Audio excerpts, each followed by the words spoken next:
नमस्कार, मैं उपकार चौहान। आप देख रहे हैं पलवल से महाकाल रसोई। आपको बता दें कि महाकाल रसोई पलवल में कई वर्षों से लगातार चलाई जा रही है। महाकाल रसोई का उद्देश्य है कि कोई भी व्यक्ति पलवल के अंदर भूखा ना रहे, कोई भी व्यक्ति बिना भोजन के ना रहे, वह भरपेट भोजन करे।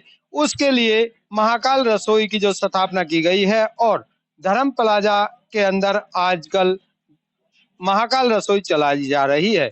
महाकाल रसोई में विशेषकर 5 स्टार होटल जैसी सभी सुविधाएं हैं और किसी भी तरह की कोई गंदगी पलवल के अंदर यहाँ महाकाल रसोई में देखने को नहीं मिलती है।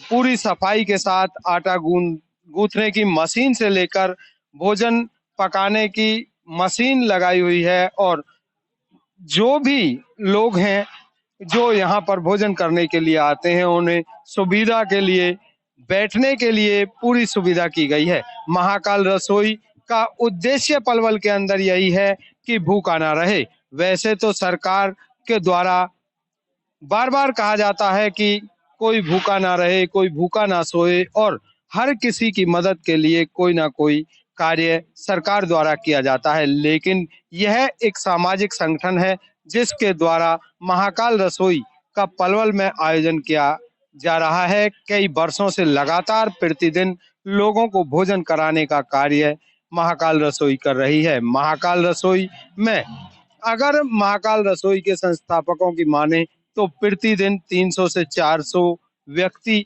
भोजन करते हैं और भोजन का मेनू भी हम आपको दिखाते हैं कि किस तरह से वहां पर भोजन की सुविधा दी गई है।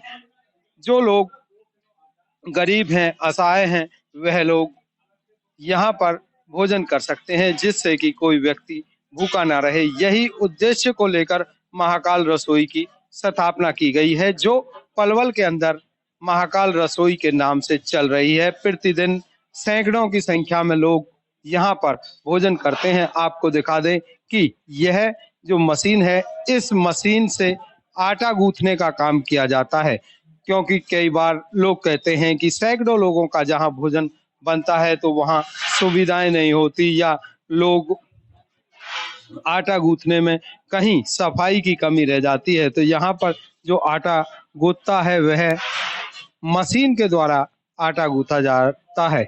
आप स्पष्ट तस्वीरों में देख सकते हैं कि किस तरह से यहाँ पर आटा गूंथा जाता है। वहीं आपको बता दें कि ये मशीन है जिससे इलेक्ट्रिक मशीन है और इलेक्ट्रिक मशीन के द्वारा इस मशीन से आटा गूंथा जाता है। महाकाल रसोई का संचालन कर रहे लोगों से बातचीत करते हैं, उनकी संस्था किस तरह से कार्य करती है और कितने लोग प्रतिदिन यहाँ भोजन कर रहे हैं। नमस्कार सर। नमस्कार जी।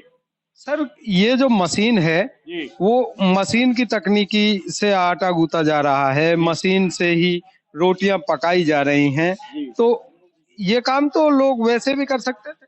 ऐसा है कि इससे पहले हमने यहाँ पे 2 तंदूर लगाए थे और उससे रोटियां बनवाते थे। उसमें दिक्कत क्या आई, तंदूर में या तो रोटी कच्ची रह जाती थी या रोटी जल जाती थी, उसमें वेस्टेज बहुत ज्यादा जाता था और हमारी लागत भी ज्यादा आती थी, क्योंकि उसमें ज्यादा व्यक्ति लगते थे और ज्यादातर उसमें 20 से 25% तक वेस्टेज जाती थी। और हमारा उद्देश्य ये है कि हमारे यहाँ पर एक चावल का दाना भी वेस्ट नहीं होना चाहिए। हम यहाँ पर इस चीज का पूरी तरह से नजर रखते हैं कि आदमी भरपेट खाए परंतु थाली में जूठा ना छोड़े, इसलिए हमें मशीन की व्यवस्था करनी पड़ी। दूसरा, आप देखोगे इनकी रोटियां हम घर में भी नहीं बनती, इतनी अच्छी रोटियां बनती हैं आटा गूंदने वाली मशीन से भी, और जो ये रोटी बनाने वाली मशीन की जो तकनीक है, इससे बहुत अच्छा लोगों को अनुभव हो रहा है और अच्छा महसूस हो रहा है। कितनी रोटियां यह 1 किलो आटे में निकालती होगी? ये हमारे यहाँ पर तकरीबन 30 रोटी 1 किलो आटे में निकालती है और 1 घंटे में ये 900 रोटी निकाल देती है मशीन। 15 मिनट में 1 मिनट में 15 से 16 रोटी रोजाना ये निकालती है। कितने लोग प्रतिदिन यहाँ भोजन कर रहे हैं? हमारे यहाँ पर 400 से और 500 के बीच में लोग रोजाना भोजन पा रहे हैं, जिनमें से 300 साढ़े 300 के लगभग ऐसे हैं जो 10 रुपए देने में समर्थ हैं और 10 रुपए देकर के भोजन पाते हैं।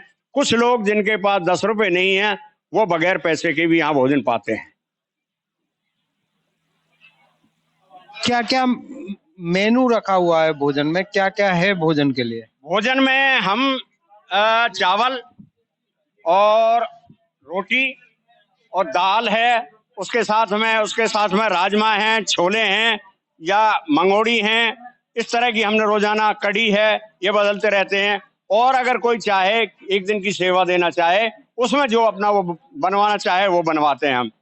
अगर एक दिन की कोई सेवा करना चाहता है, कोई सामाजिक व्यक्ति है, कोई अपने जन्मदिन पर या किसी पर्व है भोजन भंडारा यहाँ देना चाहता है, तो उसके लिए कोई कॉस्ट रखी है? ऐसा है कि हमारी लागत एक दिन की राशन की 8,000 आती है, तो उसमें दाल या कढ़ी या जो वो चॉइस चाहेगा, छोले हैं, राजमा है और रोटी, इसकी लागत 8,000 रुपये आती है। तो हम उसका से सिर्फ 8,000 रुपये लेते हैं और उस दिन हम किसी से 10 रुपये नहीं लेते, हम फ्री ऑफ कॉस्ट खाना खिलाते हैं। आज के जो भोजन है उसमें क्या क्या बना है? आज के भोजन में चावल हैं, दाल है और रोटियां चपाती हैं। दाल, चावल और चपाती जी। आज अब तक लगभग कितने व्यक्ति भोजन कर चुके हो? अब तक तकरीबन 250 बंदे हमारे यहाँ भोजन कर चुके हैं और ये हम 11 से और 11:30 के बीच में शुरू कर देते हैं और 1:30 बजे और 1:45 बजे तक हमारा ये राशन समाप्त हो जाता है। उसके बाद लोग आना भी ऑटोमेटिक कम हो जाते हैं। तो इसमें इस दौरान 400 से और 500 के बीच में लोग प्रसाद यहाँ रोजाना पाते हैं। क्यों महसूस हुआ कि हमें महाकाल रसोई चलानी चाहिए?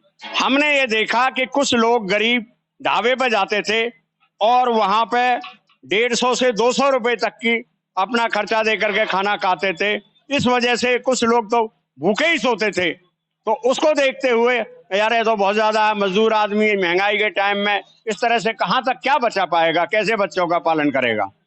क्या कुछ सामाजिक संगठन या कुछ सामाजिक लोग आगे आ रहे हैं व्यवस्था हाँ, के लिए? हमारे लिए इसमें बहुत सामाजिक लोग हमें योगदान दे रहे हैं। हमारे यहाँ पिछले जो सितंबर का महीना था उसमें 22 लोगों ने सेवा दी थी। 22 सेवा एक महीने में हो गई। इस महीने में हमारी 6 सेवा हो चुकी हैं। इसके अलावा लोग मासिक रूप में हमें कोई 200 रुपये, कोई 500 रुपये, कोई 1100 रुपये, कोई 2100 रुपये, हमारे यहाँ 250 से और 11,000 तक के सेवादार हैं जो मासिक रूप में हमें हर मास भेजते हैं। कुछ सामाजिक लोगों से कोई अपील करना चाहेंगे? हाँ, मैं तो यही कहना चाहूंगा कि जो व्यक्ति दान देना चाहे वो दान दे, क्योंकि ये एक बहुत अच्छा कार्य है और जो व्यक्ति दान देने में असमर्थ है वो अपना शारीरिक श्रम भी हमें दे सकता है। इसके अलावा अगर किसी की नजर में कोई ऐसा बंदा है जिसको खाना खाने में दिक्कत है तो वो हमारे यहाँ आकर के प्रसाद पाए, लोगों को बतलाए कि इस तरह से वहां महाकाल रसोई चली हुई है और हमारे पास भेजे। अगर कोई 10 रुपए देने में असमर्थ है तो हम उसे फ्री ऑफ कॉस्ट खाना खिलाते हैं। पलवल के चंदीराम गुप्ता जी से हम आपको मिलाते हैं और पूछते हैं कि कहाँ से ये सोच आई निस्सहाय और असहाय लोगों को भोजन कराने की। नमस्कार। नमस्कार जी, आपका बहुत बहुत धन्यवाद।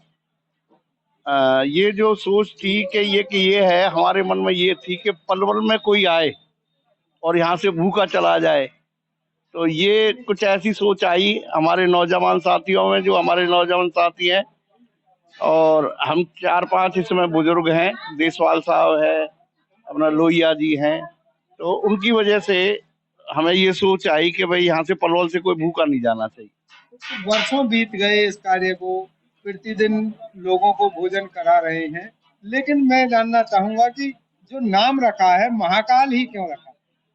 महाकाल का एक बच्चे, जब हमने जो पहली मीटिंग करी उसमें नाम पे चर्चा आई, तो जो रसोई से जुड़े हुए हैं उसमें बहुत से महाकाल के भक्त हैं।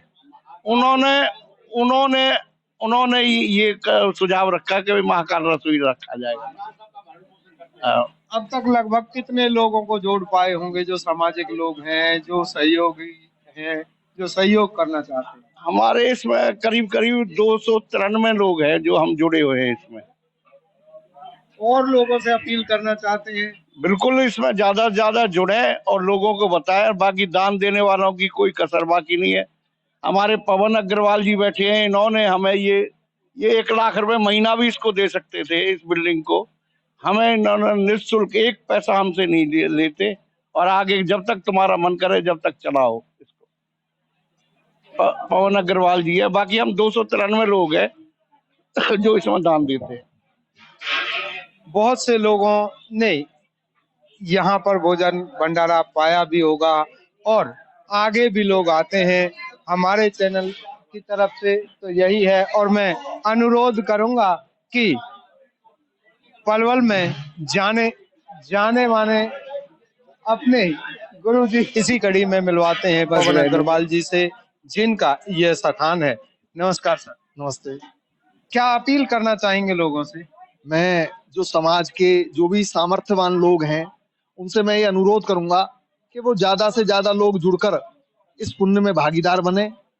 और मैं एक निवेदन और खास तौर से उन लोगों से भी करूंगा, यहाँ पर जो बहुत से लोग इस तरह के भी आते हैं जिनको कि इस सुविधा की आवश्यकता नहीं है, मैं उनसे भी अनुरोध करूंगा कि उस सुविधा का फायदा उन लोगों को उठाने दें जिनको वास्तव में इस चीज की जरूरत है।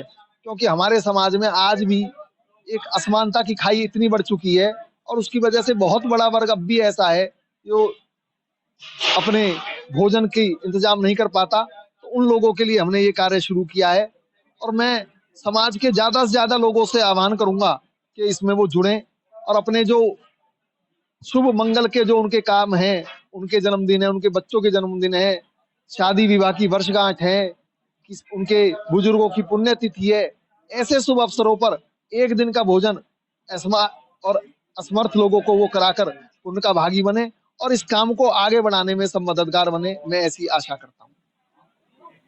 तो ये है महाकाल रसोई। आज आपसे हमने बातें कराई उन लोगों को जो लोग किसी प्रकार का भंडारा करना चाहते हैं, अपने किसी भी जन्मदिन पर या अन्य किसी कार्यक्रम पर लोगों को, असहाय लोगों को भोजन कराना चाहते हैं, तो वह भी महाकाल रसोई से संपर्क कर सकते हैं। और अगर कोई निस्सहाय असहाय व्यक्ति है, वह भोजन के लिए यहाँ संपर्क कर सकता है। प्रतिदिन लगभग 1 बजे तक यहाँ भरपूर भोजन